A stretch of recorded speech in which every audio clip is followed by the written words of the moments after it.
Pendeta Saifuddin mengaku tidak takut dihukum mati, karena telah menyampaikan pendapatnya. Ia juga tak gentar dengan pernyataan Menko Polhukam Mahfud MD, yang meminta polisi untuk mengusut dirinya. Hal itu disampaikan Saifuddin melalui channel YouTube miliknya Saifuddin Ibrahim. Bahkan, usai meminta Menak Yakut untuk menghapus 300 ayat Al-Quran yang dianggap intoleran, Pendeta Saifuddin Ibrahim minta Menko Polhukam Mahfud MD untuk menangkap 3 ustaz. Ketiga ustaz tersebut diantaranya Abdul Somad, Felix Xiao, dan Nanda. Ia menilai 3 ustaz tersebut kerap menghina Kristen. Sebelumnya, Menko Polhukam Mahfud MD menyebut pernyataan Pendeta Saifuddin Ibrahim yang meminta Kementerian Agama, Kemenak, menghapus 300 ayat Al-Quran telah membuat gaduh antarumat. Polri pun bergerak mengusut persoalan tersebut. Waduh, itu bikin gaduh itu, oleh sebab itu itu bikin banyak orang marah.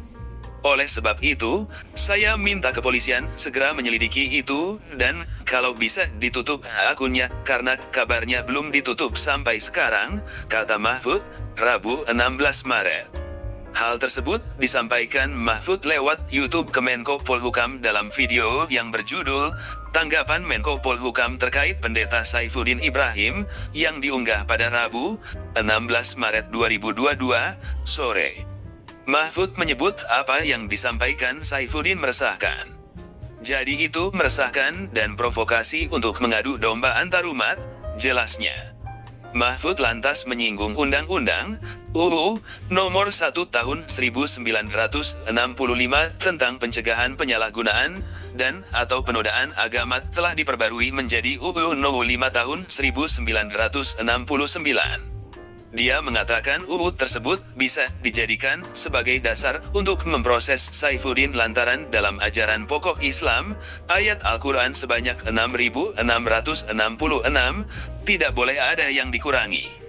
Saya ingatkan UU Nomor 1969 yang diperbarui dari UU PNPS Nomor Januari 1965 yang dibuat Bung Karno tentang penodaan agama itu mengancam hukuman tidak main-main, lebih dari 5 tahun hukumannya, yaitu barang siapa yang membuat penafsiran atau memprovokasi dengan penafsiran suatu agama yang keluar dari penafsiran pokoknya. Ajaran pokok itu dalam Islam itu Al-Quran itu ayatnya 6.666 tidak boleh dikurangi berapa yang disuruh cabut 3.000 atau 300 itu, ujarnya. Mahfud menyampaikan mengurangi ayat Al-Quran sama dengan melakukan penistaan terhadap Islam. Mahfud menyebut berbeda pendapat tak jadi masalah, asalkan pendapat yang dilontarkan tidak menimbulkan kegaduhan. 300 misalnya itu berarti penistaan terhadap Islam. Apalagi mengatakan konon bahwa Nabi Muhammad itu bermimpi bertemu Allah dan sebagainya itu menyimpang dari ajaran pokok, ucapnya. Kita boleh beda pendapat, tetapi jangan menimbulkan kegaduhan. Itulah sebabnya dulu, karena dulu banyak orang begitu Bung Karno membuat PPNS Nomor Januari 65 yang mengancam siapa yang menodai agama jangan dihajar oleh masyarakat, tetapi dibawa ke pengadilan. Ini kan masyarakat sekarang sudah mulai berpikir ini orang siapa ini, jangan, itu bawa ke pengadilan, lanjutnya.